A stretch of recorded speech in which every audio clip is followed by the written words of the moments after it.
हम लोग अपने अपने देश चलते हैं। सब अपने मन को वहाँ पे, चित्त को वहीं पे ले जाएंगे। जैसे जैसे शब्द बोला जाएगा, आप सब उस शब्द को पकड़ के शब्दों के सहारे वहाँ पे पहुंचे। ऐसे मेरी ईश्वर से प्रार्थना है, प्रभु से प्रार्थना है कि आप सभी को हल्की सी झलक एक बार फिर से मिले। सर्वप्रथम अपने भीतर वो जो जान रहा है उस परम तत्व को प्रणाम करें। वो सब जानता है, हमारे भीतर की प्यास, हमारे भीतर की तड़प, हमारे भीतर की इच्छा, उसको जानने का ही हमारा निरंतर प्रयास है और कुछ भी नहीं है। शरीर का भूख भोजन है, आवश्यकता है, तो हमारे आत्मा की आवश्यकता उस परमात्मा की एक झलक है, अपने आत्म रूप की एक झलक है। तो वही हमारा भोजन, वही हमारा प्यास है। हमें वहीं से पोषण मिलता है, वहीं से ऊर्जा मिलती है, वहीं से ताकत मिलता है, विश्वास। तो आइए हम सभी उनको प्रणाम करते हैं, अपने आत्म रूपी सतगुरु को, और उन्हें कोटि कोटि वंदन करते हुए ये भजन आप सभी के बीच में प्रस्तुत करते हैं। हम वासी उस देश के जहाँ पार ब्रह्म का खेल, दीपक जरे अगम बिन, बिन बाती बिन तेल।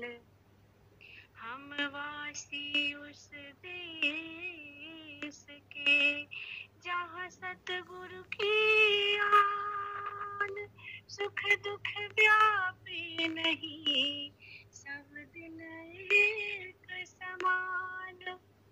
जन्म मरण से रहित है मेरा साहिब सोए, बलिहारी वापिय की जिन सिर जा सब कोय। देह माहि विदेह है साहिब सत्य स्वरूप, अनंत लोक में रहूं रहा, जाके नाम ना रूप। संतों सो निज देश हमारा प्यारे, सो निज देश हमारा। संतों सो निज देश हमारा प्यारे, सो निज देश हमारा।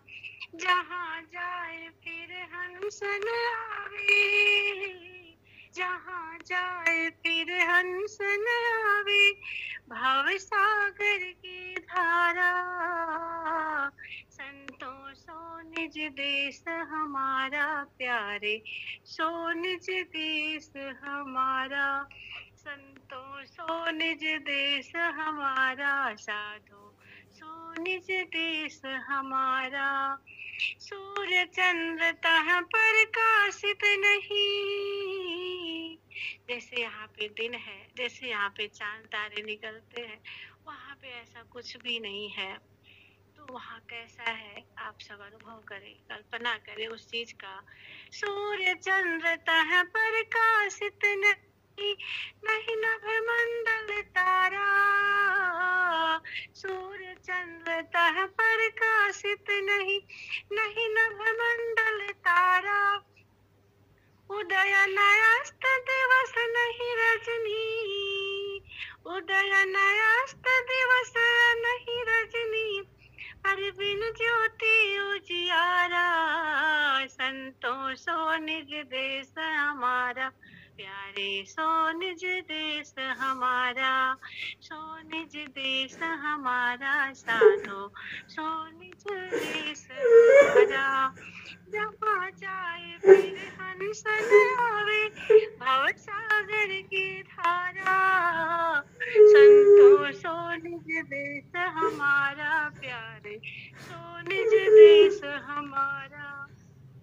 पांच तत्व गुण तीन नहीं, पांच तत्व गुण तीन नहीं, ना कोई सृष्टि पसारा।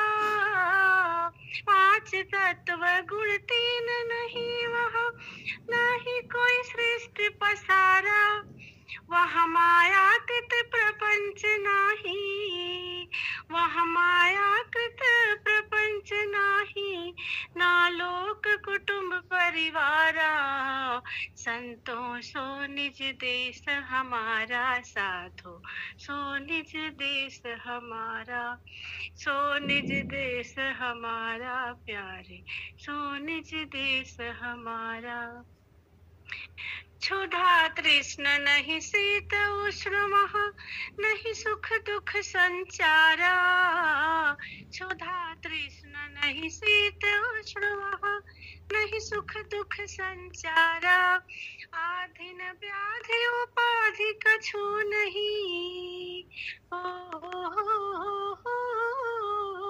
आधीन व्याधि उपाधि कछु नहीं, ना पाप पुण्य विस्तारा, संतों सो निज देश हमारा प्यारे, सो निज देश हमारा, सो निज देश हमारा प्यारे, सो निज देश हमारा। जहाँ जाए फिर हंस न आवे, जहाँ जाए फिर हंस न आवे, भव सागर की धारा, जहाँ जाए फिर हंस न आवे, भव सागर की धारा, संतों सो निज देश हमारा प्यारे, सो निज देश हमारा। ऊंच नीच कुल की मर्यादा, ना आश्रम वर्ण विचारा, ऊंच नीच कुल की मर्यादा, ना आश्रम वर्ण विचारा, धर्म अधर्म जहाँ कछु नाही, धर्म अधर्म वहाँ कछु नाही, ना संशय नियम आचारा, संसो सो निज देश हमारा प्यारे, सो निज देश हमारा, सो निज देश हमारा, साधो सो निज देश हमारा। अब देखते हैं अपने धाम में पहुंचने के बाद वहाँ पे और क्या है। अति अभिराम धाम अति सुंदर, जो कभी कल्पना भी नहीं किया जा सकता, ऐसा खूबसूरत वो देश है। अति अभिराम धाम अति सुंदर, शोभा जासु अपारा, इतनी सुंदरता है कि आपका मन वहाँ ठहर ही नहीं सकता, उसे खो जाना होगा, वो खत्म हो जाता है, मतलब वो मरने जैसा हो जाता है। तो वहाँ पे आप टिक नहीं सकते हैं, आपकी इंद्रियां, आपके ज्ञान इंद्रियां वहाँ पे कुछ भी टिक ही नहीं सकती, वो इतना अलौकिक सौंदर्य होता है।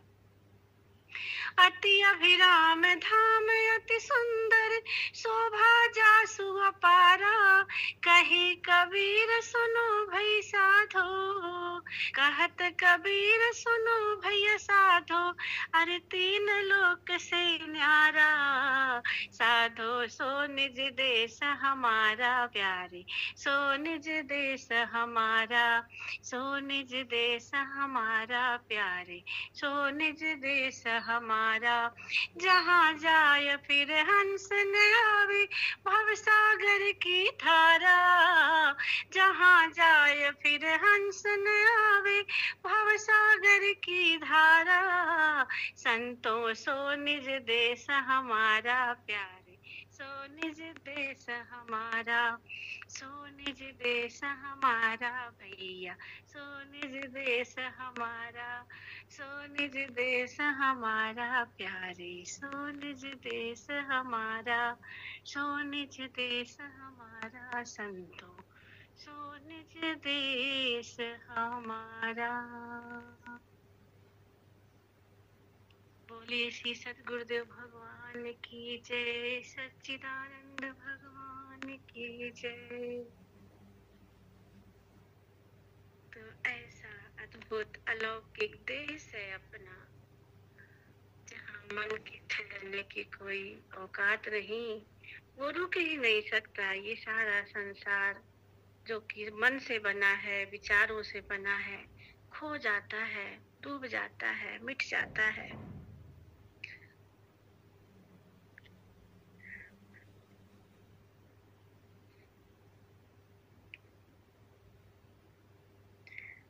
तो समय निकाल के हम सबको जो है उसमें एक गोता तो लगा ही लेना चाहिए। जैसे हम कहीं भी रहते अपने घर की याद बनी रहती, अपने घर पहुंचने की बड़ी जल्दी रहती है।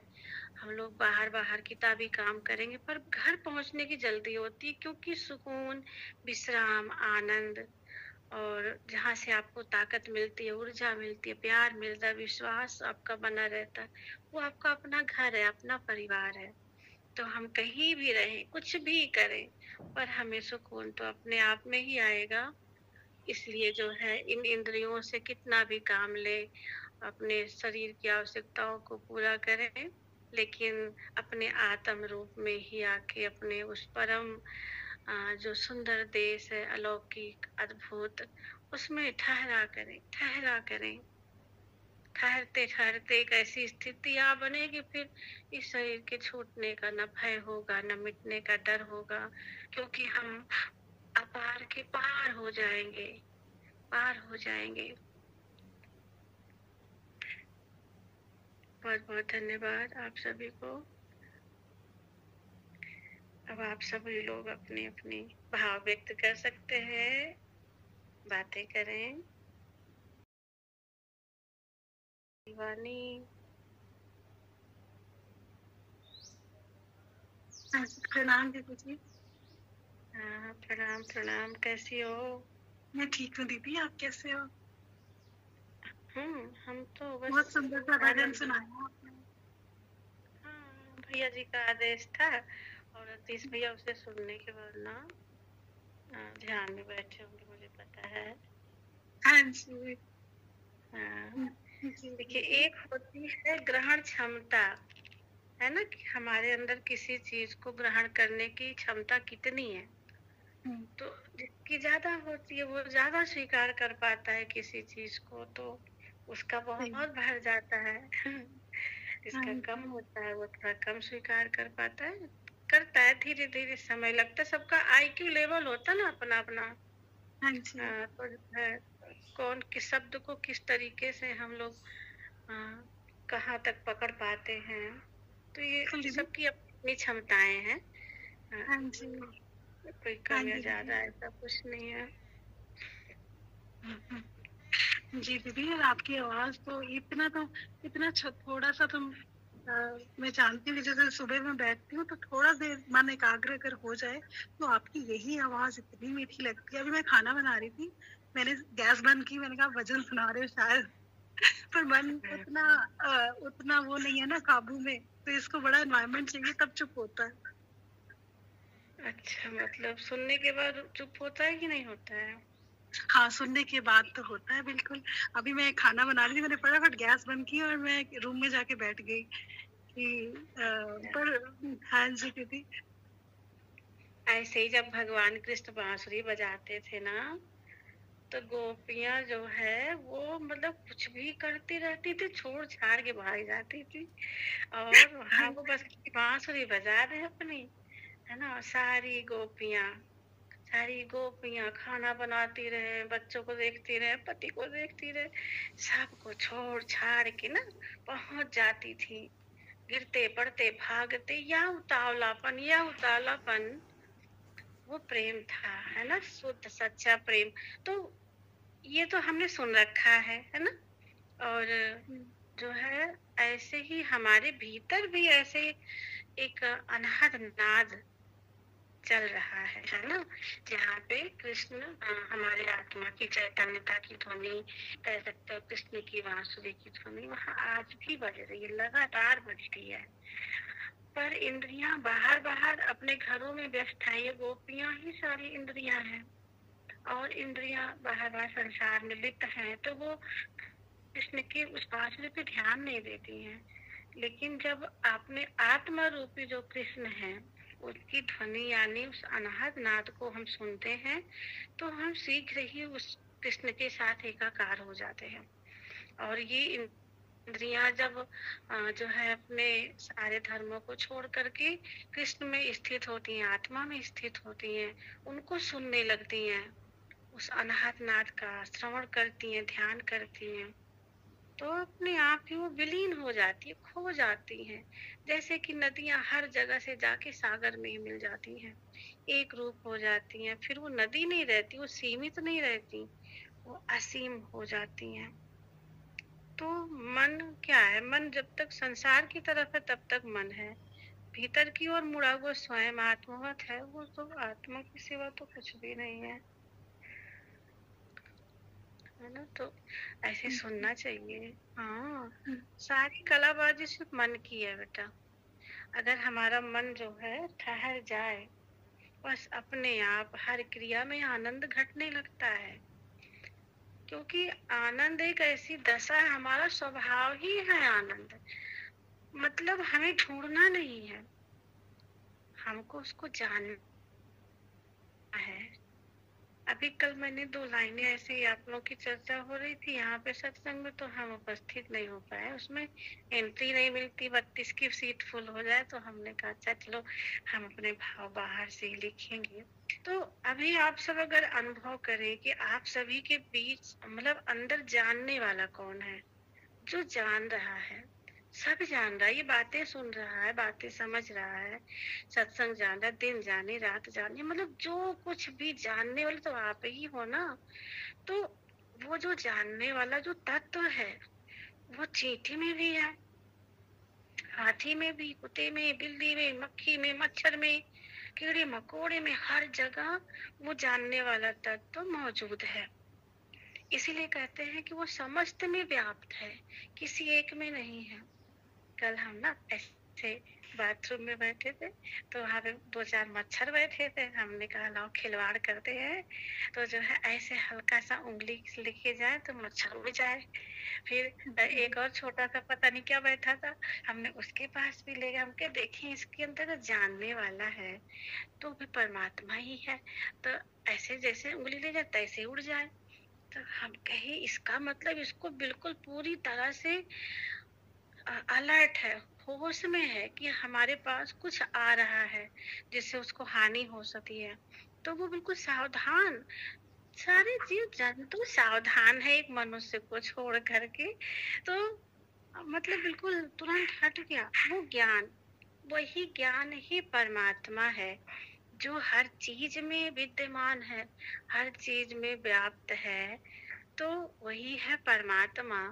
अच्छा, वो ये भी कहता है, अब जैसे कि कुत्ते में है, बिल्ली में है, किसी भी पशु पक्षी में, जानवर में, हम लोग कहते हैं हमें कुछ पता ही नहीं है।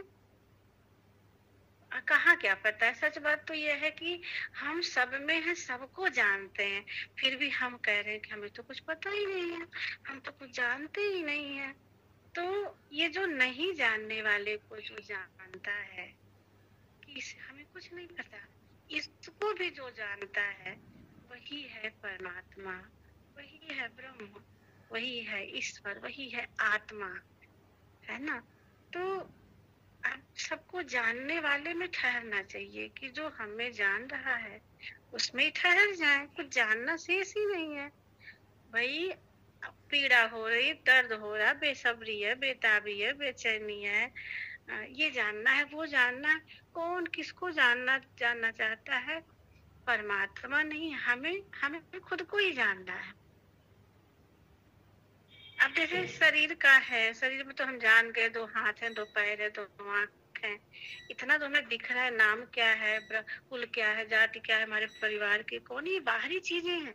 इसे तो हम बचपन से जानते आ रहे हैं, बताया गया ये माँ, ये पिता, ये ऐसे, ये वैसे, सारी चीजें, सारा आस पड़ोस भी पता चल गया, सारे प्रदेश के बारे में पता है, देश के बारे में, तो विदेशों के बारे में पता है, थोड़ा बहुत ब्रह्मांड के बारे में भी पता है। ये तो बाहर की हो है।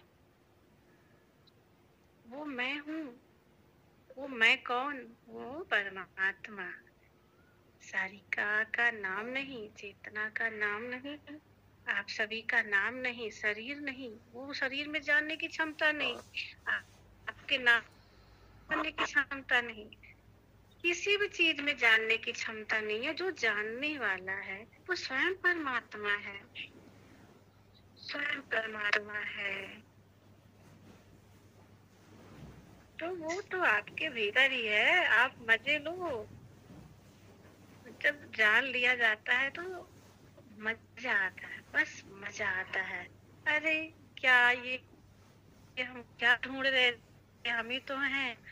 तभी तो कविता अच्छी ने कहा, लाली मेरे लाल की जित देखूं तित लाल। अब हर जगह दिख रहा है कि वही आत्म तत्व है, वही परमात्मा है।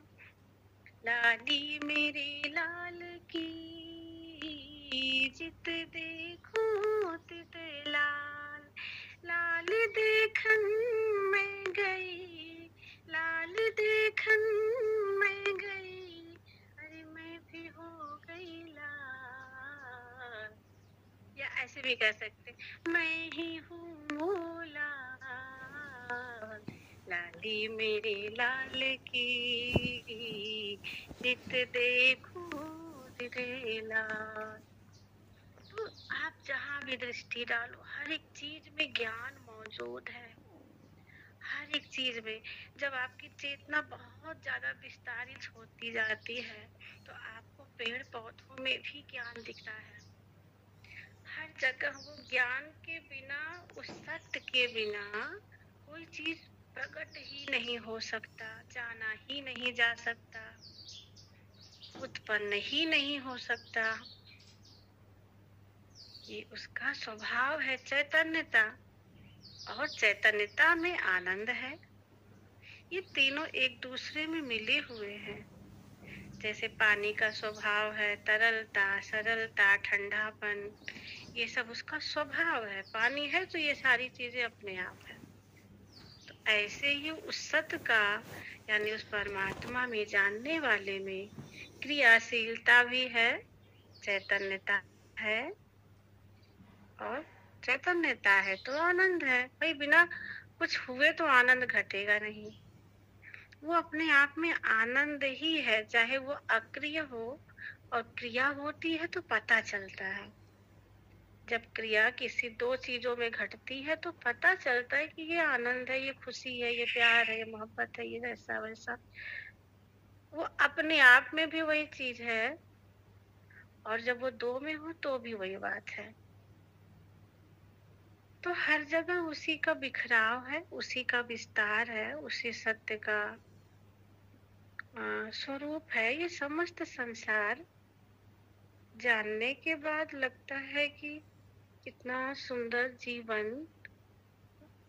हम क्या जानने में लगाते हैं, ये कैसे हैं, वो कैसे हैं, इनके बारे में, उनके बारे में, मतलब जाने क्या क्या। पर अब अपने बारे में जानने चले तो कम ही नहीं हो रहा। इतना अद्भुत अलौकिक अपना स्वरूप है, कितना भी जाने, कितना भी जाने, कम ही नहीं पड़ रहा। एक एक घड़ी लगता है कि बीत न जाए, एक एक पल बीत न जाए, हम समझ लें, हम जान लें, क्योंकि इस जानने में ही वो आनंद छलक रहा है, वो नशा छलक रहा है। वो बहुत अजीब सी घटनाएं घट रही हैं। कभी आप आकाश हो जाते हो, कभी आप पानी बनते हैं, कभी आप हवा बन रहे हैं, कभी आप कुछ भी कुछ भी कुछ भी हो जाते हैं, कुछ भी हो जाएंगे, क्योंकि आप सब में व्याप्त हो, सब में व्याप्त हो। तो बहुत सारी चीजें, परम शक्ति है ना, परम चैतन्य है। तो यहाँ जितनी चैतन्यता का हमारे विस्तार होता है, हमारी समझ विकसित होती है, हमारे हृदय का भाव, हमारे विचार विकसित हो जाते हैं, बिल्कुल विराट हो जाते हैं। वो सूक्ष्म, यानी सूक्ष्म होते हुए विराट में है। और जैसे एक बीज में, एक छोटा सरसों का बीज है लेकिन उसमें कितना बड़ा जीवन छिपा रहता है, ऐसे ही जो है हमारे भीतर वो विराट छुपा हुआ पड़ा है। हम उस विराट को देखने की दृष्टि चाहिए, ज्ञान की दृष्टि, दिव्य दृष्टि जिसको बोलते हैं, वो किसी किसी को मिल जाती है गुरु कृपा से, परमात्मा कृपा से अपने आप होने लगता है। ये भी एक प्रकार का हमारे ऊपर जितने ही आवरण पड़े हैं ना, उन आवरण को हटाना पड़ता है। हमारे चित्त पे, हमारे अहंकार पे, हमारे मन बुद्धि पे, हमारे सभी जगह पे बहुत सारी मलिनता है, बहुत सारी मलिनता रहती है। तो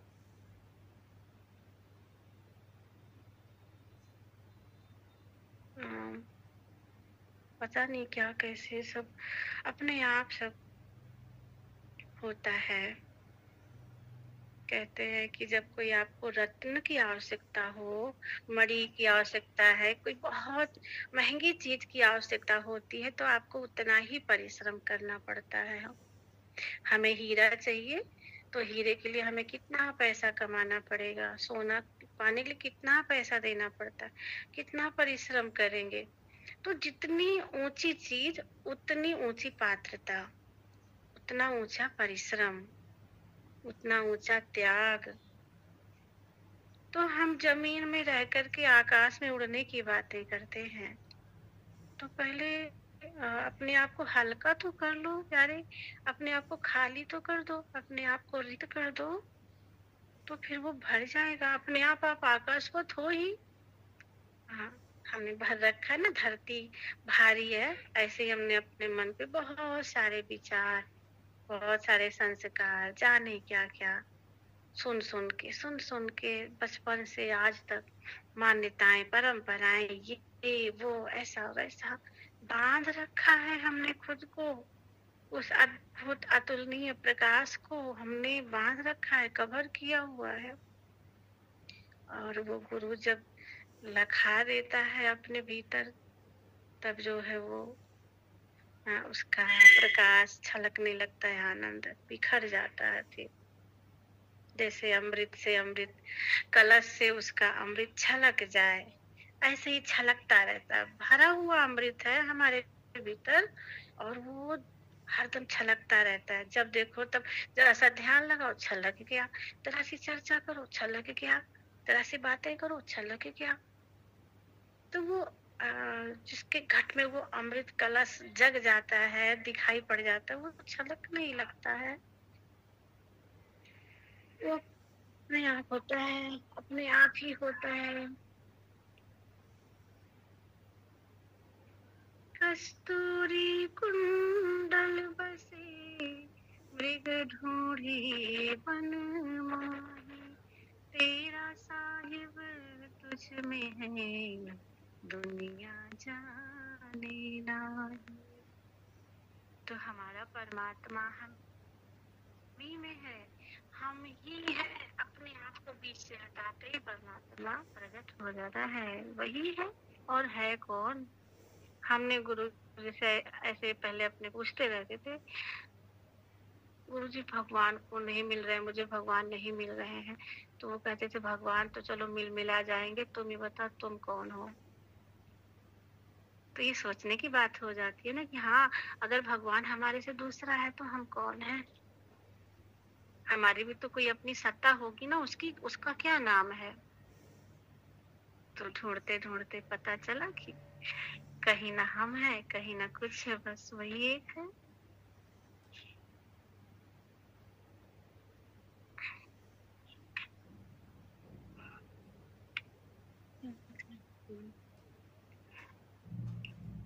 आप प्रेरणा से भर देते हो। चरण स्पर्श बहुत मधुर है, आपकी बातें, आपके भाव और आपके वचन। चरण स्पर्श दीदी। खूब यार, आशीर्वाद में एकदम मतलब इतनी उम्र में और इतने अच्छे शब्दों, और हर शब्द इतना चुन चुन के, इतना मतलब मैंने आज बहुत कम लोगों को देखा है कि इस तरह से सुसंस्कृत और इतने प्यारे शब्दों का प्रयोग और इतनी प्यारी मीठी वाणी में हर तरह से परफेक्ट। तो बहुत अच्छा लगता है, उठने का मन ही नहीं करता एकदम। क्या बताऊं बेटा। धन्यवाद माँ, धन्यवाद। आप भी तो इतनी प्यारी हैं।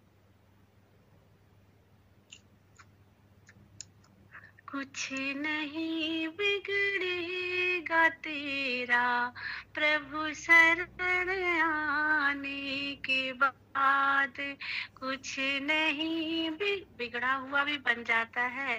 कुछ नहीं बिगड़ेगा तेरा, प्रभु शरण आने के बाद।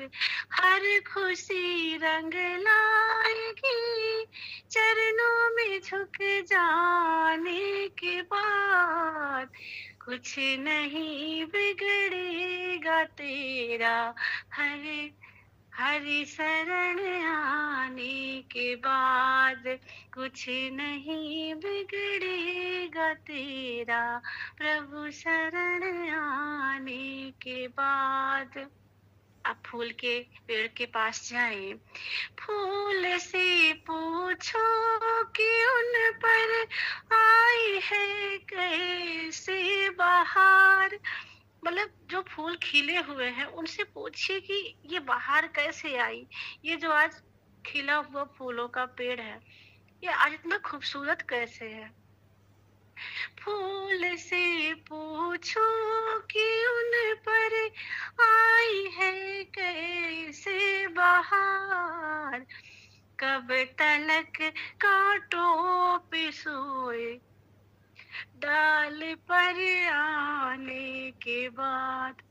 मतलब वो कांटों के बीच में सोए थे कली बन के, लेकिन प्रयत्न से, प्रयास से ये आज जो हम आनंद फील करते हैं, हम नहीं कहते ये हमने किया, पर 3 साल जगे हैं, रात भर रोए हैं, तड़पे हैं, बिना भूखे, बिना खाए पिए, एकदम से एक ही लगन कि हमें समझना है, हमें जानना है, हमें उस सत्य को जीना है।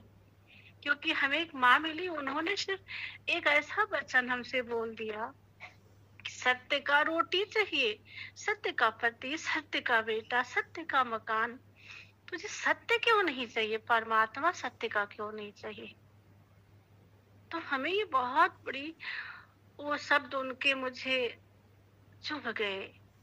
हम फिर एकदम मुझे लगा कि नहीं, हमें सच का परमात्मा जानना ही होगा, और अगर है तो वो मुझे मिलेंगे, जरूर मुझे मिलेंगे, और मिलते ही हैं। वो तो भीतर ही, कहीं बाहर है नहीं कि ना मिले।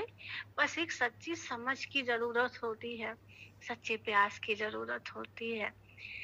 तो कहते हैं कि फूल से पूछो कि उन पर आई है कैसे बहार। कब तलक कांटों पे सोए, डाल पर आने के बाद।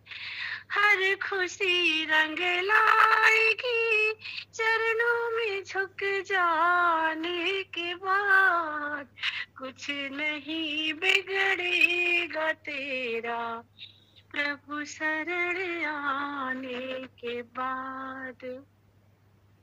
जब तलक है भेद मन में, कुछ नहीं बन पाएगा। जब तक हम दूसरा मानते रहेंगे, कभी नहीं होगा, कभी हो ही नहीं सकता। आपको तो मरना ही पड़ेगा, मिटना ही पड़ता है। अपने हमको जो हमने बना रखा है, उसे हमें मारना ही पड़ता है। जब तलक है भेद मन में, कुछ नहीं बन पाएगा। रंग लाएगी भक्ति, भेद मिट जाने के बाद। रंग ही लाएगी भक्ति, भेद मिट जाने के बाद। हर खुशी रंग लाएगी, चरणों में झुक जाने के बाद। कुछ नहीं बिगड़ेगा तेरा, प्रभु शरण आने के बाद।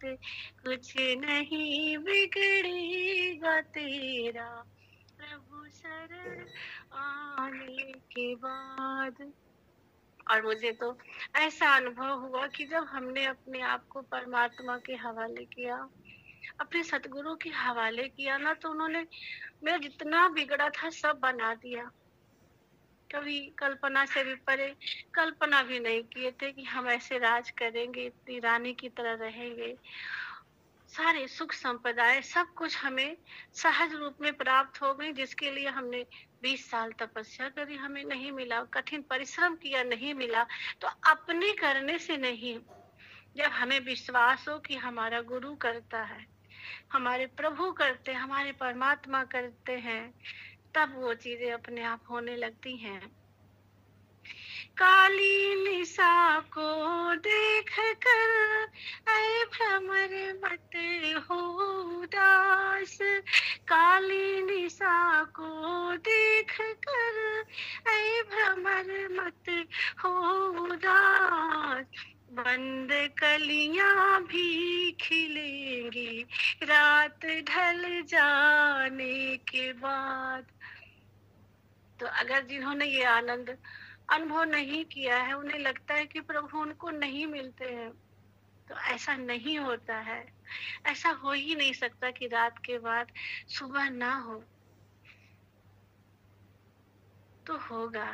भंवरा होता है ना, फूलों में बंद हो जाता है और वो घबराता रहता है, लेकिन क्या करे, पराग के चक्कर में, विषयों के चक्कर में ये आत्मा जो है वो तड़पती रहती है कि किस प्रकार से मन सांसारिक चीजों के चक्कर में वो अपने आत्मा को भूल बैठा है, प्रभु को भूल बैठा है, अपने असली स्वरूप को भूल गया। लेकिन सतगुरु एहसास कराते हैं कि सुबह होगा, ज्ञान होगा, तो आनंद अपने आप प्रकट होगा और वो भंवरा रूपी जो मन है हमारा, वो आजाद हो जाएगा, अमन हो जाएगा। काली निशा को देख कर भ्रमर मत हो उदास, बंद कलियां भी खिलेंगी रात ढल जाने के बाद, हर खुशी रंग लाएगी चरणों में झुक जाने के बाद, कुछ नहीं बिगड़ेगा तेरा प्रभु शरण आने के बाद। अगर हमारी सुनी नहीं जा रही है तो अवश्य ही हमारी शरणागति में कमी है, अवश्य ही हमारे समर्पण में कुछ कमी है, अवश्य ही हमारे प्रेम में कुछ खोट है। इसलिए अपने में ही कमी देखिए। ईश्वर की मंजिल की राही कष्ट सहते हैं जरूर। ये भी सच है कि अपने आप की खोज में बड़ी तकलीफें होती हैं, बहुत ज्यादा कष्ट उठाने पड़ते हैं, तन को कष्ट देना पड़ता है, मन को कष्ट देना पड़ता है, कभी कभी क्या परिवार वालों को भी कष्ट देना पड़ता है। ईश्वर की मंजिल की राही कष्ट सहते हैं जरूर, बीज फलता है तभी मिट्टी में मिल जाने के बाद, बीज फलता है तभी मिट्टी में मिल जाने के बाद, हर खुशी रंग लाएगी चरणों में झुक जाने के बाद, कुछ नहीं बिगड़ेगा तेरा गुरु शरण आने के बाद, कुछ नहीं बिगड़ेगा तेरा प्रभु शरण आने के बाद। तो बीज अगर चाहे कि बीज ही बना रहे तो उसमें से पौधे कैसे निकलेंगे, कैसे कोपले फूटेंगी, आनंद के फूल कैसे खिलेंगे। तो बीज का मिटना आवश्यक है। इसलिए अपने हम का मिटना आवश्यक कि हम कुछ हैं। ये बहुत बड़ी ग्रंथि है। जब तक गलती नहीं है तब तक परमात्मा नहीं प्रकट होता, कोई भी सत्य प्रकट हो ही नहीं सकता। ज्ञान जान के भी हम उसका आनंद नहीं ले पाएंगे, खुलता ही नहीं, खिलता ही नहीं है। इसलिए बीज का मिटना आवश्यक होता है। भक्ति करने से काम सेवा, अब इसमें रास्ता भी बता दिया गया, उपाय भी बता रहे हैं कि भक्ति करने से काम सेवा और गुरु का ज्ञान कर, भक्ति कर निष्काम सेवा और गुरु का ज्ञान कर, दर्शन भी देंगे जरूर लगन लग जाने के बाद, दीदार भी होगा जरूर लगन लग जाने के बाद। हर खुशी रंग लाएगी चरणों में झुक जाने के बाद, कुछ नहीं बिगड़ेगा तेरा हरि शरण जाने के बाद, कुछ नहीं बिगड़ेगा तेरा प्रभु शरण आने के बाद, कुछ नहीं बिगड़ेगा तेरा गुरु शरण आने के बाद। दीदी जी चरण वंदना, बहुत हृदय से प्रणाम। बहुत सुंदर। आपकी सत्संग वाणी को सुनना ही भक्ति लगता है, इसके आगे तो मोक्ष पर भी व्यर्थ लगता है, इतना आनंद आ जाता है। प्यार है, आप सबका प्यार है। और प्रणाम दीदी। प्रणाम जी प्रणाम। कैसी है आपकी खांसी? हमारी खांसी तो ठीक है, हम कुछ कहना चाहेंगे। लोग कहते हैं स्वागत है आपका। जो अवस्था में आप गई थी ना, वो बरस रही है और उनका सारे जितने हैं सब आनंद ले रहे हैं। आप बरसते रहिए। 3 घंटे गई थी ना आप।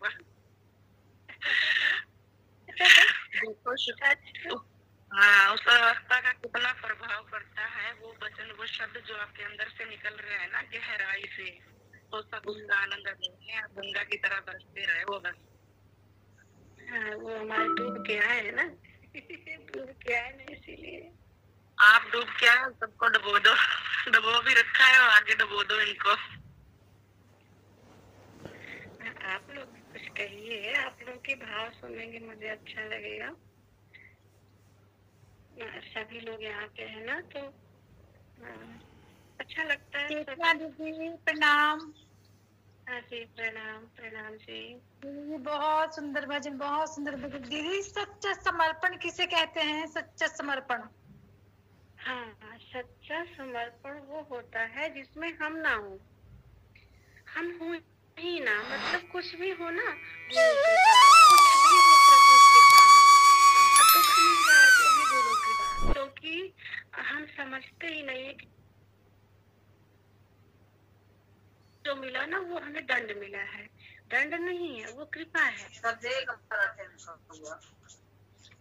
इसलिए तो हम उसे दंडित करते हैं, डांटते हैं, कभी कोई पिटाई भी करते हैं। तो ये बताइए, ये माता पिता का उसके प्रति प्यार होता है कि नफरत होता है? प्यार होता है ना। हाँ, प्यार के कारण वो उसको मतलब डांटते हैं कि तुम ऐसा मत करो, नहीं तो तुम्हें जो है इसका आगे बुरा परिणाम होगा। तो जो हमें दंड मिलता है, जो दुख मिलता है, वो हमारे जो बुरे बुरे कर्म होते हैं, जो हमारे मन पे लगे हैं ना, विचारों के रूप में, कर्मों के रूप, गंदे गंदे दाग पड़ गए हमारे ऊपर ना, आत्मा के ऊपर, तो उसकी धुलाई के लिए उसको दंड देती है, पीड़ा देती है, कष्ट देती है कि इसके दाग खत्म हो जाए। तो अब यहाँ पे समर्पण का यही भाव है कि कुछ अच्छा हो तो भी परमात्मा, बुरा हो तो भी परमात्मा, अपने को बीच से हमेशा ये हो जाते कि अरे हम करते हैं। हम का मतलब हो गया सीधे बस तुरंत अपने जो हमारा नाम रूप है ना, उसको कहने लगते हैं। हम ही तो करते हैं, हम ना कर तो हो ही ना। ये अभिमान, अपना अभिमान ही गला देना है। कुछ नहीं करते, हम कुछ करते ही नहीं है। अगर हमें अनुभूतियां नहीं घट रही तो प्रभु कृपा, नहीं घट रही तो प्रभु कृपा। हमें आनंद नहीं समझ में आ रहा, ज्ञान समझ में नहीं आ रहा, प्रभु कृपा। क्योंकि अभी मैंने थोड़ी देर पहले बताया कि जो जानने वाला है वही परमात्मा है। आपके भीतर जो जान रहा है अभी, वो स्वयं परमात्मा है, आप हो ही नहीं। उसकी कोई सत्ता नहीं है ना।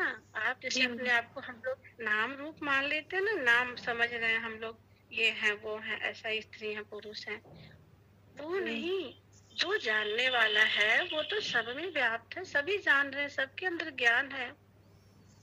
और ज्ञान नहीं होगा तो क्या कुछ जाना जा सकता है? कुछ भी नहीं जाना जाएगा, न दिन जाना जाएगा, न रात जानी जाएगी, न हम जाने जाएंगे, न आप जाने जाएंगे, कुछ जाना ही नहीं जाएगा। तो ये शरीर सिर्फ एक माध्यम है, साधन है। ये ज्ञान से लबालब भरा हुआ है, नीचे से ऊपर तक ज्ञान से पूर्ण है ये। और वो ज्ञान ही का जो है, अभी थोड़ी देर पहले जो भजन गाया, संतों सो निज देश हमारा, वो ऐसा देश है जहाँ पे वो ज्ञान की अवस्था है, वो जानने वाला है, पर वहाँ पे बाकी नहीं है। जो जानी जा रही है वो माया नहीं है वहाँ पे, क्योंकि जैसे ही वो ज्ञान उत्पन्न होता है, ये संसार होते हुए भी नहीं रहता है। तभी तो जो ज्ञानी होते हैं वो विरक्त हो जाते हैं, मतलब उनको उनका संसार से कोई लेना देना, क्योंकि उनको पता है कि जब तक ये शरीर है तब तक संसार है। और ये तीन गुणों के कारण ये हमारी इंद्रियों के द्वारा सिर्फ जाना जा रहा है, समझा जा रहा है। ये उनका धर्म है, मन का धर्म, बुद्धि का धर्म, हमारी सभी इंद्रियों का धर्म, ज्ञानेंद्रिय का धर्म, गुण का धर्म, अपने अपने धर्म है ना सबके। आत्मा तो स्व में है, आत्मा के कारण ही वो सारे धर्म सब लोग कर लेते हैं, धर्म कर्म सब हो जाता है। तो जो है समर्पण यही है कि हम अपने आप को मिटाएं। और हमारे आदरणीय गुरु जी हमेशा एक ही बात बोले, एक जगह कुआं खोदना, किसी एक का हाथ पकड़ना, जो जगह हुआ हो, जो सत्य में स्थित हो, वो उसका संग, उसका साथ, उसकी बातें, उसका भाव विचार, उसका आचार, उसका रहना, उठना बैठना, वो सब आपको उसी सत्य में स्थित कर देगा। जैसे माँ जो है बच्चे को जन्म देती है तो धीरे धीरे पालती है, पोसती है। माँ बच्चे से चिपका रहता है और लोगों के पास भी रहता है, पर माँ का ही पोषण करता है, उसका दूध पी पी करके वो जो है ज्ञान से माँ उसके अंदर संस्कार डालती है। जब वो दूध पिलाती है तो लोरियां गाती है, अच्छी अच्छी बातें सिखाती है, मतलब सिखा के वो एक दिन जो है उसको सुंदर मनुष्य के रूप में तैयार कर देती है। और जैसा माँ चाहे कि वैसा उसके अंदर संस्कार आ जाएगा। तो माँ निर्माता है, पुरुष आत्मा है, उसमें स्वज बीज तो आ गया, पर उसकी माँ उसे निर्माण कर देती है संस्कार। तो ये प्रकृति रूपी जो शरीर है, जो माया है, ये हमारा पोषण करती है, पर हमारी आत्मा जो है वो बीज है, मूल है हमारा। जी दीदी, बहुत सुंदर। समर्पण का मतलब आप किसी एक को पकड़ लो, जो आपको लगे कि यहाँ से हमें स्थिरता मिल रही है, इनके वचनों से, इनके बातों से, इनके विचारों से हमारे मन को ठहराव मिल रहा है, भटकन नहीं हो रही। सच्चा गुरु वही जो आपकी आत्मा में आपको स्थित करती, वही सच्चा गुरु है ना। सब और सत्य समय है, वो कब कहाँ से प्रकट होके आपको स्थिर कर देगा कुछ पता नहीं चलता, वो तो हर रूप में है। सत्य एक है, सत्य एक यानी परमात्मा, वो कब कहाँ किसके रूप में। और क्या मेरे जीवन में हमारे आदरणीय गुरु जी से मैंने जब दीक्षा लिया तो उन्होंने एक नाम दिया, मंत्र दिया, उस मंत्र का हम जप करते रहे। जप करते करते करते लगन लग गई, मुझे नहीं पता ये सब कैसे हो गया। नाम लेते लेते कब हमें अपने आप की खोज की शुरुआत हो गई कि हम खोज, अब हमको बहुत सारे लोग मिले, अच्छे अच्छे लोग अपने आप मिलते गए, क्योंकि वो सत्य आपको भीतर से जानता है ना। तो आपके अनुकूल ऐसे ऐसे लोगों के आपके जीवन में प्रवेश करा देगा, अपने आप ही आ जाता। सतगुरु अपने आप आते हैं, ढूंढा नहीं जाता उन्हें। तो वो सत्य जो है आपके भीतर आए, आपको आगे का रास्ता क्लियर करते जाते। अब आप ये करो, अब आप ये करो, अब आप ये करो। तो ऐसे स्टेप बाय स्टेप हम आगे बढ़ते बढ़ते एक दिन अपनी मंजिल पर पहुंच जाते हैं। और फिर गुरु करे आप समान मनवा जाग जरा, धर सतगुरु पद ध्यान मनवा जाग जरा। तो ये मन जो है गुरु का ध्यान करते करते एक दिन स्वयं ही गुरु रूप हो जाता है, आत्म रूप हो जाता है। तो मन से अमन हो गया, समाधि में रहने लगा, वो आनंद में रहने लगा, उसका जीवन बदल गया, नया जन्म हो गया, क्योंकि वो अजन्मा है, वो जन्म के पार हो गया, मृत्यु के पार हो गया। इसे ही कहते हैं मुक्ति, इसे ही कहते हैं मोक्ष। जीते जी मुक्त हो जाना, जन्म मृत्यु के पार हो जाना, ये यही दशा है, यही भाव, यही स्थिति पाने के लिए हमें अपने आप को मिटाना पड़ता है। और क्या, अपना प्राण थोड़ी देना पड़ता है। अहंकार, अपने आप का अहंकार, बस अहम मिटाइए, सब अपने आप ही आ जाता है, कुछ भी लाना नहीं पड़ता। ऐसा होता है सच्चा सत्संग। बहुत बहुत धन्यवाद दीदी। आज से जब आप बात करते हो ना, बोलते हो, ऐसा लग रहा है जैसे ईश्वर स्वयं उपदेश दे रहे हैं, जैसे परमात्मा स्वयं समझा रहे हैं कि ऐसे करो, ऐसा करो। परमात्मा ही तो समझा रहे हैं रीता जी, परमात्मा ही तो समझा रहे, दूसरा कुछ तो है ही नहीं परमात्मा के सिवा। एकम ब्रह्म द्वितीयो नास्ति, जब वेदों में कहा गया तो यही कहा गया कि एक परमात्मा के सिवा कुछ और है ही नहीं। रीता कहाँ है, शालिनी जी कहाँ है, सुब्रानी कहाँ है, करीना जी कहाँ है? ये क्या है? ये माया है। इसमें हमें लगता है अब इतने सारे रूपों में है, तो जबकि सच है कि माया नहीं है, माया पति के कारण माया है। अगर आत्मा नहीं होगी तो क्या माया, कहाँ की माया? चेतना ना हो तो ये नाम रूप रहेगा क्या? तो नाम रूप गौड़ है, नाम रूप महत्वपूर्ण है। ये हमें उस हमारे स्वरूप में स्थित करने वाली एक बहुत उत्तम हमारी माँ रूप है। तो इसका हमें सम्मान करना चाहिए, बड़ी श्रद्धा रखनी चाहिए इस माया के प्रति, क्योंकि यही माया यानी शरीर, हमारा मन, ये सब हमें ले जाते हैं ना हमारे भीतर, हमारे प्रभु हमारे अपने आप में मिला देते हैं। ये ना हो, अगर इनको हम अच्छे भाव से नहीं देखेंगे तो ये हमारे लिए क्यों अच्छा करेंगे? आप हमें अच्छे भाव से नहीं देखोगे तो हम आपको क्यों बताएंगे कि आप अच्छा ऐसा ऐसा करो, है ना? आपका सुंदर भाव आपको अंदर ले जाएगा, अपने प्रभु से मिलवा देगा। ऐसा।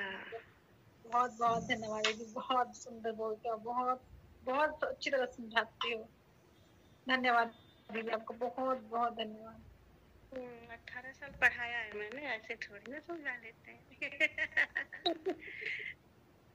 बहुत सुंदर, दिल को छू जाती है, दिल को छूने वाली बात। धन्यवाद माँ, आपका प्यार मिलता है ना, आशीर्वाद मिलता है, इसलिए बोल देते हैं माँ। इतनी प्यारी बच्ची मैंने, मतलब मैं इतनी अपने को लकी समझती हूँ कि ऐसी बेटियां मिली है कि क्या बताऊं।